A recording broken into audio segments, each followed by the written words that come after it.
Hello, I'm Jen. Welcome back to my channel, Literary Love 123, where I combine my master's in English with my passion for the horror genre to talk about the books that I read.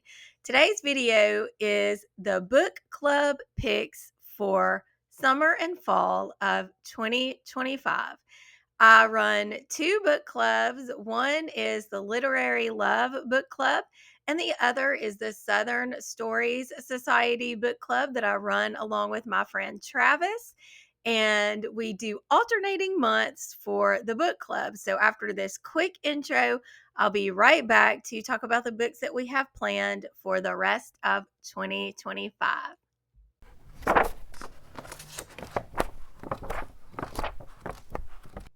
The June book club pick, which I've already talked about in a previous video, so I won't talk about it here, but I will link that video down in the description box. June book club pick for Literary Love Book Club is Picnic at Hanging Rock by Joan Lindsay. This video is going up like the first or second week of June. It's a short book. So if you did not know about this book for our June book club pick, it is not too late. Go ahead, read it. There will be a live show discussion the first or second week of July. So you have plenty of time. The July book club pick is for the Southern Stories Society Book Club. That pick is The Wife Upstairs by Rachel Hawkins. Now, I haven't mentioned, but I will mention here, the books that we read for the Southern Stories Society Book Club will either be written by authors from Alabama or will take place in Alabama because both my co-host Travis and I reside in Alabama. So let's talk about The Wife Upstairs by Rachel Hawkins. Meet Jane. Newly arrived to Birmingham, Alabama, Jane is a broke dog walker in Thornfield Estates, a gated community full of McMansions, shiny SUVs, and bored housewives. The kind of place where no one will notice if Jane lifts the discarded tchotchkes and jewelry off the side tables of her well-heeled clients, where no one will think to ask if Jane is her real name. But her luck changes when she meets Eddie Rochester. So, if you haven't gathered, this is a reimagining of Charlotte Bronte's Jane Eyre. So, let's get back to the synopsis for The Wife Upstairs. So, this Jane meets a recently widowed Eddie, and he is Thornfield Estates' most mysterious resident. His wife, Bee, drowned in a boating accident with her best friend, their bodies lost to the deep. Jane can't help but see an opportunity in Eddie. Not only is he rich, brooding, and handsome, he could also offer her the kind of protection she's always yearned for. Yet, as Jane and Eddie fall for each other, Jane is increasingly haunted by the legend of Bee, an ambitious beauty with a rags to riches origin story who launched a wildly successful Southern lifestyle brand. How can she, plain Jane, ever measure up? It's also giving retelling of Rebecca vibes too. And can she win Eddie's heart before her past or his catches up to her? So, again, this is set in Birmingham, Alabama, and it will be our July book club pick. It's also not very long at only 290 pages. But here's a disclaimer, I have read this book before, but I won't talk about what I rated it. We'll save that for the live show, and then I'll talk about if my rating changed.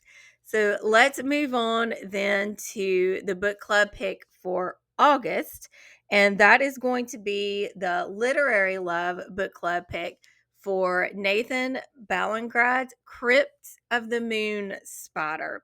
This is a book that I have on my Kindle, and I have had it there for a while, and I've been very curious about it.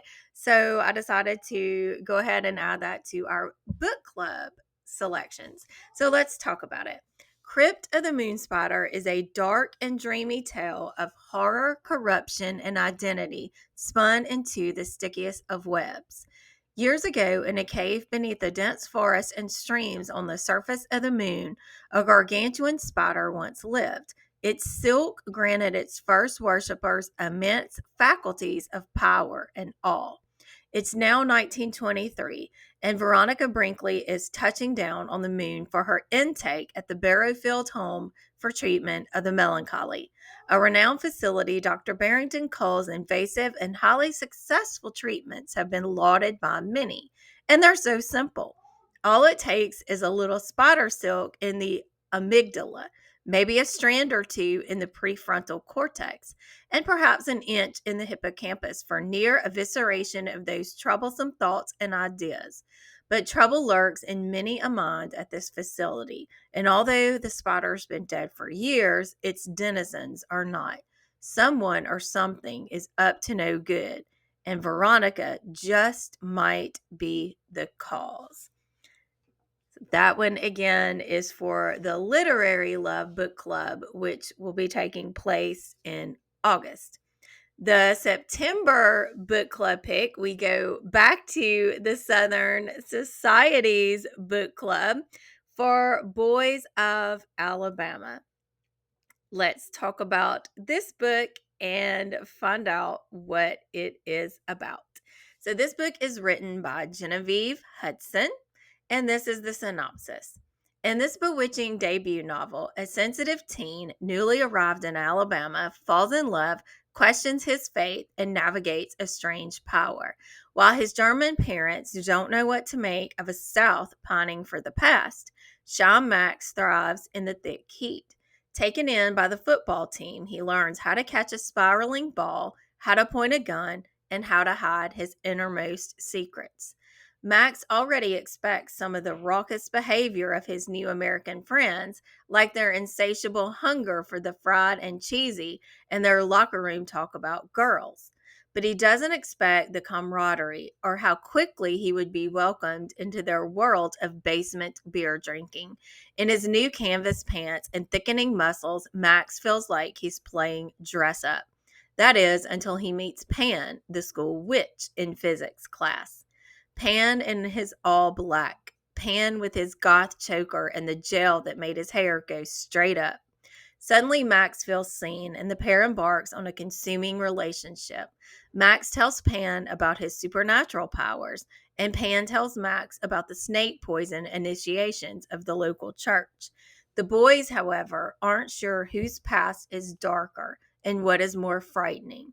Their true selves are staying true in Alabama. Writing in verdant and visceral prose that builds to a shocking conclusion, Genevieve Hudson brilliantly reinvents the Southern Gothic, mapping queer love in a land where God, guns, and football are king. That's a quote from Lenny Zumas, who's the author of Red Clocks. Boys of Alabama becomes a nuanced portrait of masculinity, religion, immigration, and the adolescent pressures that require total conformity. 285 pages. So, again, not a super long book. And this sounds very interesting. So, thanks to Travis for putting this book on my radar. And I'm excited to read it and discuss it with all of you. The next month is October, and we will not be doing a book club read in October. There are so many Halloween events, Halloween themed events that I will be co hosting and participating in. So, October will take the month off. Then in November, we'll be back with a literary love book club pick, and that is Blood on Her Tongue by Johanna Van Veen. In November, I will also be hosting my very first readathon titled Vamp Vember. It is going to be, as you could imagine, a literary themed event that includes movies and activities all about vampires.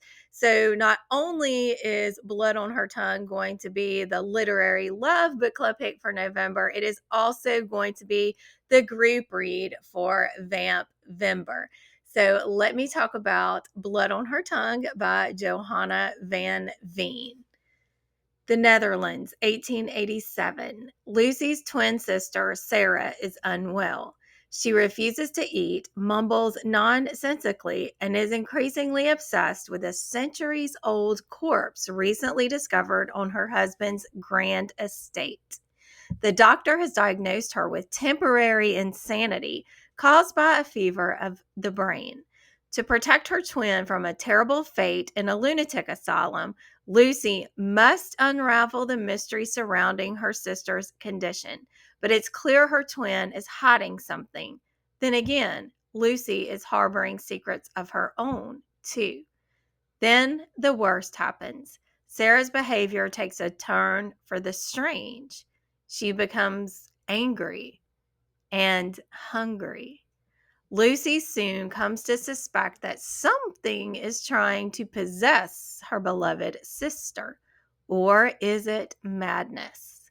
As Sarah changes before her very eyes, Lucy must reckon with the dark, monstrous truth or risk losing her forever. Cannot wait to talk about Blood on Her Tongue. And then December, there will be no book club pick for that month. Everyone is usually very busy with holidays. So December will be free for you to read, enjoy, do whatever it is that you want to do to celebrate that time of year. And then we'll be back in January, and I will be talking more about the books to come. Thank you so much for watching. Please let me know if you're planning to participate in either the Literary Love Book Club or the Southern Story Society Book Club, or hopefully both.